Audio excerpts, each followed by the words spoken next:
Inclinemos nuestros rostros para orar. Padre Celestial, te damos gracias por el gran privilegio que nos concedes de reunirnos aquí con el único fin de escuchar tu voz a través del estudio de tu santa palabra. Pedimos, Padre, que tu palabra no regrese a ti vacía, sino que haga un impacto en nuestro corazón para que podamos comprender mejor tu voluntad. Te lo pedimos en el precioso nombre de tu Hijo, Cristo Jesús. Amén. Vamos a comenzar nuestro estudio hoy en la primera epístola del apóstol San Juan, el capítulo 4 y el versículo 8. Primera de San Juan, el capítulo 4 y el versículo 8. Es un versículo corto, pero muy significativo. Expresa en realidad el principio universal más importante del reino de Dios. Dice allí: el que no ama no ha conocido a Dios, porque Dios es amor. Noten entonces este principio tan fundamental: Dios es amor. Pero inmediatamente nos preguntamos, ¿qué es amor? Está bien, Dios es amor. Pero, ¿qué definición tiene la palabra amor? Nos gustaría saber un poco más ampliamente lo que significa este concepto o esta palabra. Por lo tanto, Dios dio una ampliación de lo que significa la palabra amor. Encontramos esa ampliación en Deuteronomio, el capítulo 4 y el versículo 13. Deuteronomio, el capítulo 4 y el versículo 13. Aquí está hablando de los 10 mandamientos de la ley de Dios. Y quiero que noten un detalle muy interesante.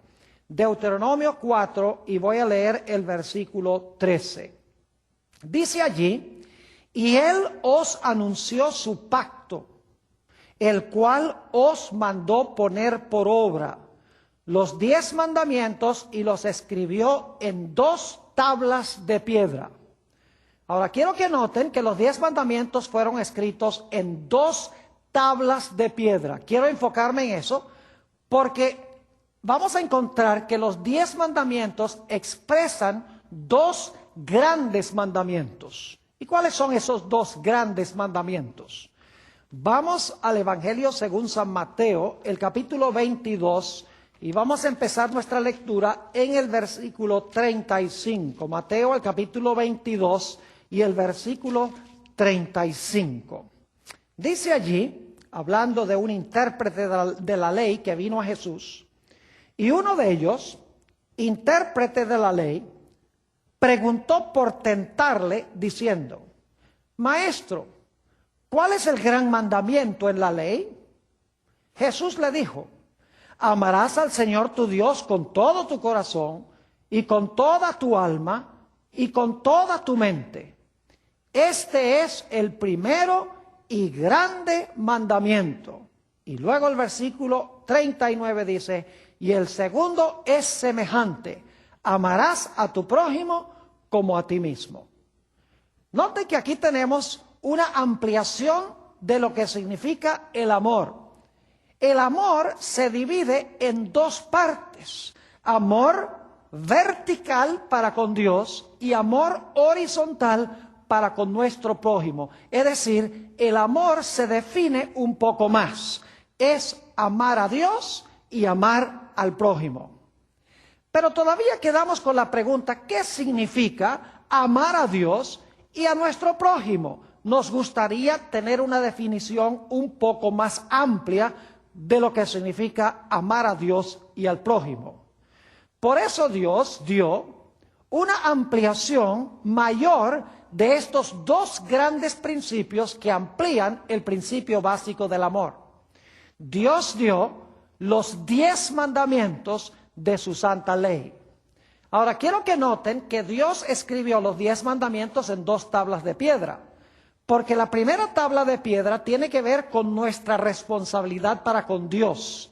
Mientras que los últimos 6 mandamientos que se encuentran en la segunda tabla tienen que ver con nuestra responsabilidad para con nuestro prójimo. Es decir, los primeros 4 mandamientos amplían lo que significa amar a Dios y los últimos 6 mandamientos amplían lo que significa amar a nuestro prójimo. Y claro, los 10 mandamientos dicen que no debemos tener dioses ajenos delante de Jehová. Dicen que no debemos hacernos imágenes de cosas en el cielo de Jehová.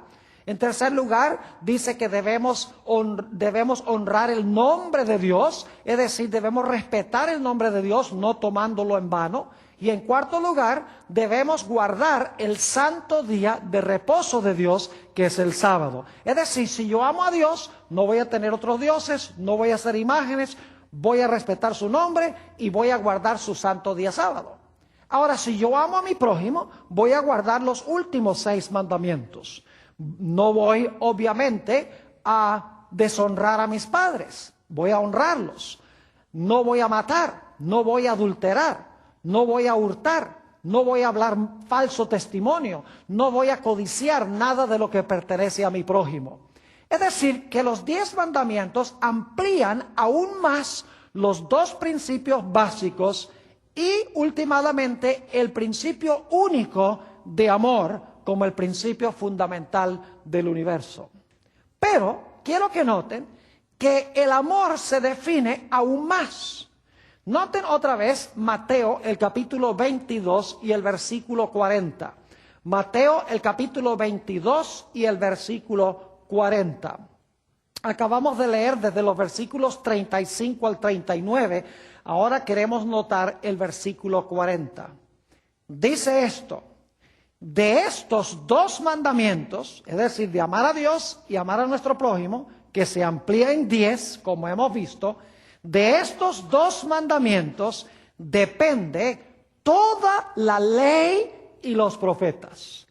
Esa expresión, ley y los profetas, se refiere al Antiguo Testamento. Es decir, que estos 2 principios, amor a Dios y amor al prójimo, que se amplían en los 10 mandamientos, en las 2 tablas de la ley, se amplían aún más en el Antiguo Testamento en su totalidad. Por ejemplo, el 7º mandamiento dice: no cometerás adulterio. Es un mandamiento que nos dice que si amamos a nuestro prójimo, no vamos a cometer adulterio con la esposa de nuestro prójimo. Claro, ese mandamiento no nos dice explícitamente qué es lo que significa el adulterio. Tampoco nos dice cuáles van a ser las consecuencias terribles del adulterio sobre nosotros mismos y sobre nuestras familias y sobre nuestros amigos. Es decir, el mandamiento es sencillamente un principio básico. Por eso en la Biblia se dan ejemplos de los terribles resultados del adulterio para ampliar ese mandamiento. Por ejemplo, cuando David cometió adulterio, fue algo terrible, un impacto terrible sobre el pueblo de Israel. Finalmente lo llevó a matar a su general de confianza, Urías Eteo. Además de eso, causó terrible dolor para todo el pueblo de Israel. Es decir, que el adulterio, como se define en el 7º mandamiento, se amplía en la historia de David. También podríamos dar ejemplos de los resultados terribles de hablar falso testimonio. Hay historias en el Antiguo Testamento y también en el Nuevo de las terribles consecuencias de mentir. Por ejemplo, tenemos la historia de Ananías y Zafira. Tenemos también la historia de Abraham cuando mintió en cuanto a Sara. Dijo que era su hermana, pero no dijo